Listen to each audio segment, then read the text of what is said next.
China आज के दिन दुनिया के सबसे पावरफुल देशों में से है। China is accelerating its nuclear buildup. economy to the world's second largest, China. It grew तुम भी बोलते थे ना चाइना का माल है, सस्ते में खरीदना है तो चाइना चले जाना। आज उसी सस्ते प्रोडक्ट को एक्सपोर्ट कर करके चाइना वर्ल्ड का दूसरा सबसे बड़ा इकोनॉमी बन गया है। आज जो चाइना वर्ल्ड का दूसरा सबसे बड़ा इकोनॉमी बन गया है, वही एक टाइम पर चाइना बेहद गरीब और पिछड़ा देश। 1960s के दशक में चाइना में इतनी गरीबी थी कि लोग खाने के लिए स्ट्रगल कर रहे थे, लेकिन आज वही चाइना दुनिया का एक बिगेस्ट मैन्युफैक्चरिंग हब बन गया है। आखिर ऐसा क्या हुआ? चाइना ने ऐसा कौन सा कदम उठाया जो आज प्रेजेंट में वर्ल्ड के लगभग सभी सेक्टर्स में चाइना टॉप 3 में आने लगा है? जानेंगे इस वीडियो में।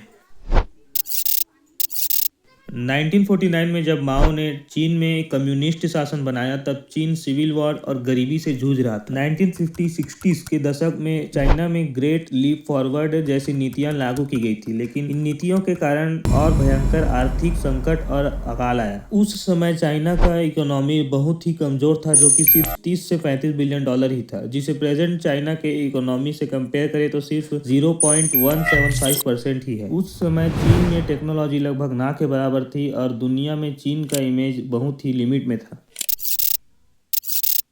1976 में माओ के मृत्यु के बाद अब 1978 में सिया ओपिंग ने सत्ता संभाला। यही से चीन का ग्रोथ शुरू हो जाता है, क्योंकि सिया ओपिंग ने सत्ता में आते ही रिफॉर्मो और ओपनिंग अप जैसी नीतियां लागू की, जिसका साफ मतलब है कि अब विदेशी कंपनियां चीन में निवेश कर सकती हैं। स्पेशल इकोनॉमिक जोन्स बनाए गए, जैसे शेनझेन जो एक छोटा सा गाँव था और अब वह एक मेगा टेक सिटी बन गया। माइंड सेट देख रहे हो सिया ओपिंग का? ऐसे ही धीरे धीरे ग्रो करते हुए चीन दुनिया का मैन्युफैक्चरिंग हब बन गया। साल 2000 के आते आते चाइना का इकोनॉमी 35 बिलियन डॉलर से बढ़कर 1.2 ट्रिलियन डॉलर हो गया। इसी के चलते 2001 में चीन WTO वर्ल्ड ट्रेड ऑर्गेनाइजेशन में शामिल हुआ, जिसके चलते चीन का निर्यात तेजी से बढ़ा, जिसके चलते चीन का इकोनॉमिक ग्रोथ हुआ और आज चीन के पास दुनिया का सबसे हाई स्पीड रेल नेटवर्क है और साथ ही बिगेस्ट एक्सप्रेसवे सिस्टम भी है और स्ट्रॉन्ग मैन्युफैक्चरिंग सेक्टर भी है। आज प्रेजेंट में चीन ग्लोबल मैन्युफैक्चरिंग में लगभग 28 से 31% तक का हिस्सेदारी अकेले ही रखता है। आपने ये जरूर सुना होगा कि जिस भी जगह पर सस्ते प्रोडक्ट मिलते हैं उसे लोग बड़ी आसानी से चाइना का माल बोल देते हैं, लेकिन सच्चाई तो ये है कि इतने चीपर प्राइस में तुम्हें वही प्रोडक्ट कहीं और मिलेगा ही नहीं। आज चाइना की इकोनॉमी लगभग 20 ट्रिलियन डॉलर को टच करने जा रहा है और डिफेंस की बात करें तो चाइना के पास ग्रेट मिलिट्री पावर भी है। साथ ही चीन ग्लोबल पॉलिटिक्स में भी स्ट्रांग है, लेकिन इतने उभरते देश के पास चैलेंजेस भी भर भर कर है। जैसे एग्जाम्पल के लिए माने तो चाइना का अमेरिका के साथ trade war, real estate crisis और पॉलिटिकल फ्रीडम में डिबेट भी चल रहा है, जिसका मतलब ये है कि चीन स्ट्रांग और विकसित तो हो गया, लेकिन उसी के साथ चीन के अपने चैलेंजेस भी है।